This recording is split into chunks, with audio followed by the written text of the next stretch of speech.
Mina olen Enel ja ma olen Nõmme baptisti koguduse liige varsti juba 4 aastat. Ja neid lugusid minu elus on Jumal nüüd kirjutanud sellest ajast 2019. aasta algusest küll ja küll, aga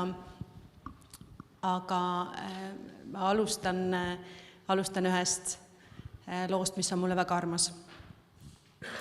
Kui ma olin 14-aastane, ma ei ole pärit kristlikust perest, siis tekkis minu ellu üks sõbranna, kes oli minust paar aastat vanem. Tema oli rohkem elu näinud kui mina.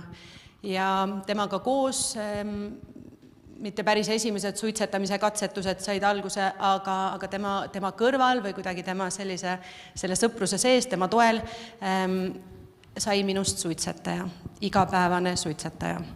Ja mulle meeldis see. Ja suitsetamine jäi minuga õpingute ajaks, jäi minuga tööle asumise ajaks ja oli üks viis, kuidas ma ennast määratlesin. Ja mulle meeldis see, et suitsetamine andis mulle mõtte ja puhkepause ja sotsiaalseid pause töö juures ja ma olen alati olnud ka sellise väga püüdliku loomuga, koolis 4-5-line, et see oli selline väike mässumeelne külg, mis minust tekkis sellest ajast ja jäi siis minuga 20 aastaks. Nii et selleks hetkeks, kui see 20 aastat täis tiksus, olin ma tegelikult olnud ju enamuse oma ajast ikkagi suitsetaja ja selle sõltuvuse sees. Ja kui ma tulin 2018. aasta teises pooles, hakkasin siin Nõmme koguduses käima alguses koolitustel, siis juba teenistustel, siis ma salamisi mõtlesin, et Jumal võiks selle suitsetamise mulle alles jätta.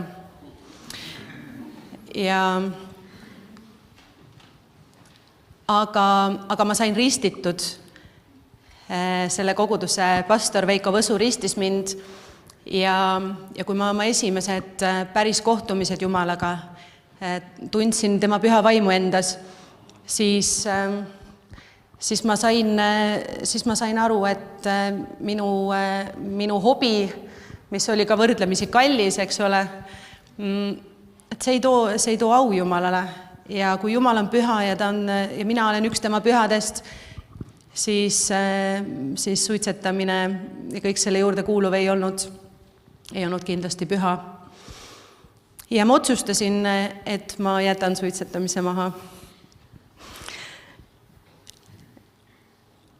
Ma sain päris kiiresti aru, et see ei ole enam minu otsus. Suitsetama hakkamine oli kindlasti minu otsus.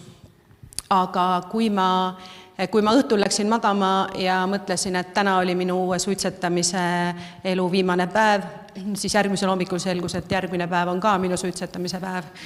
Ja ma umbes 3 kuu jooksul muutusid minu palved Jumala poole aina nagu meeleheitlikumaks. Ma proovisin palvetada igat moodi. Ma palvetasin, et Jumal võtaks ära suitsetamise minu pealt. Ma palvetasin, et annaks mulle jõu loobuda, mitte panna põlema hommikul ka seda esimest suitsu. Mitte midagi ei õnnestunud.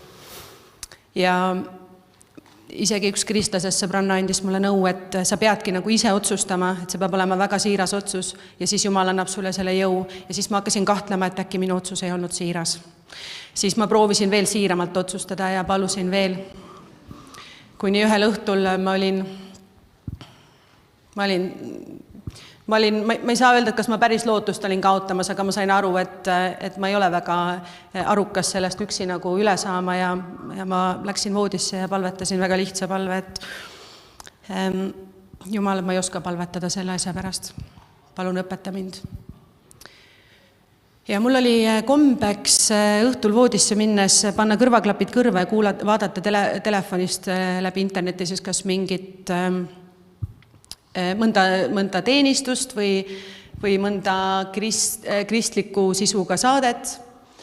Ja ma ei mäletagi, kuidas ma täpselt jõudsin selle ühe helifailini YouTube'is, mille taust on see, et oli üks narkootikumidest sõltuvuses olev naine, kirjutas ühele pastorile kirja. Ja see pastor siis helifailina vastas sellele kirjale ja ühtlasi laadis selle siis üles, et kõik saaksid seda kuulda. Ja seal ta ütles midagi, mis minu sees nagu muutis ära suhtumise. Ta ütles, tsiteeris ühte kirja kohta piiblist, et kes teeb pattu, saab selle patu orjaks.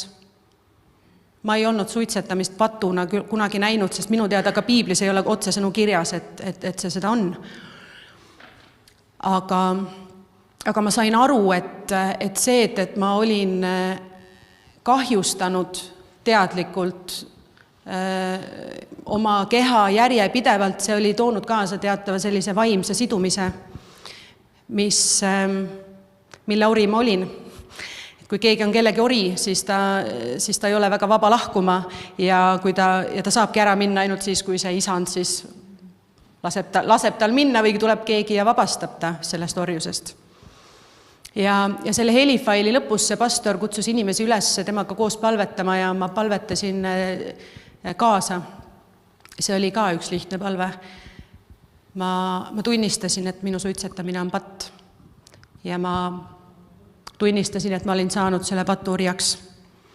Ja ma palusin andeks. Ja ma otsustasin, et ma pöördun sellest.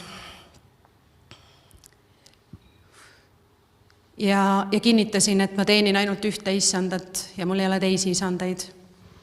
See oli 20. märtsi õhtu 2019. 21. märtsi hommikul märkasin üles, ma olin täiesti vaba. Ma võtsin oma hommikukohvi, ma ei tundnud veel midagi erilist, aga suitsu põlema ei pannud, isegi meelde ei tulnud. Päeva jooksul ma sain aru, et ma ei määratle ennast enam suitsetajana. Mul oli mälu teadmine sellest, et ma olin suitsu teinud 20 aastat. Aga ma ei võidelnud sellele vastu enam, sest ma ei pidanud. Piiblis on kirjakoht, mis ütleb, et kui Jumala poeg teeb sind vabaks, siis sa oled vaba tõesti. Ja mina olin vaba tõesti mitte selles mõttes, et ma oleksin saanud mingi jõu, millega ma seda võitlust oleksin jätkanud, vaid vastupidi, ma olingi tõesti nii vaba, et peale mälupildi mul ei olnud suitsetamise suhtes mingeid tundeid. Ma ei ole olnud näiteks alkoholisõltuvuse all ja kui ma mõtlen selle peale, siis selle suhtes on mul sama kauged tunded kui suitsetamise suhtes täna.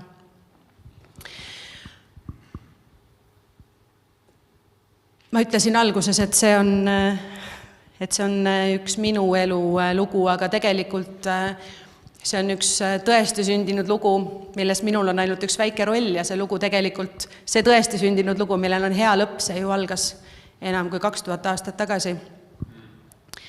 Ma toon kogu au Jumalale ja ütlen, et see on Jeesuse lugu. Ja ma kutsun üles neid, kes täna võib-olla kahtlevad,